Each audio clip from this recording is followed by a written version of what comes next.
Salah satu indikator laju inflasi menunjukkan peningkatan harga lebih moderat dari perkiraan. Indeks harga pengeluaran konsumsi pribadi atau PCE meningkat 2,4% secara tahunan, lebih rendah dibandingkan estimasi sebesar 2,5%. Ini masih di atas target Bank Sentral Amerika Serikat atau Federal Reserve sebesar 2%. We saw numbers that were largely in line with expectations, but it's important to remember those expectations were for inflation numbers to be still elevated, to show continued signs of elevation, and to be well north of the Fed's preferred number of 2%. And we're not even where things round to 2%.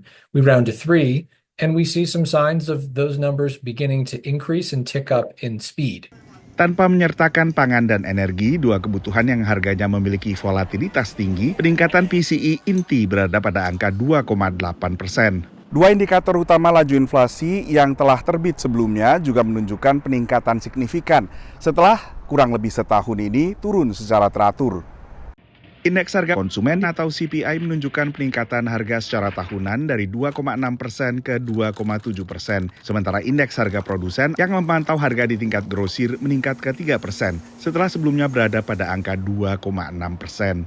The Fed sendiri akhirnya tetap menurunkan kembali suku bunga acuan pada pertemuan terakhirnya untuk 2024. We see the risks as two-sided, moving too slowly and needlessly undermine economic activity in the labor market, or move too quickly and needlessly undermine our progress on inflation. So we're trying to steer between those two risks. And on balance, we decided to go ahead with a further cut. Tapi Bank Sentral akhirnya merevisi proyeksinya untuk tahun 2025 dengan kemungkinan 2 kali penurunan suku bunga, lebih sedikit dibandingkan proyeksi sebelumnya. I think the Fed's trying to tell you that we're in an environment, I think, growth's pretty good. I think inflation's going to be higher than expected, and I think they're trying to signal to the market that things are an environment where they don't want to continue to stoke these kind of animal spirits, if you will, by lowering rates and really adding more risk to the market. The Fed gave us their view of what's going to happen in 2025.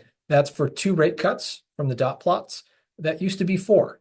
I think the Fed is signaling very strongly to us that data dependency means really paying attention to inflation. We had thought the shift had been made just to the jobs market. The Fed had been vocal about that.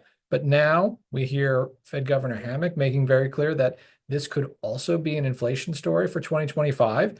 So data dependency really is the Fed paying attention to everything all at once. Dalam iklim usaha dengan suku bunga tinggi, penciptaan lapangan kerja belakangan terus tertekan. Dari Washington DC, Nova Purwadi dan tim VOA.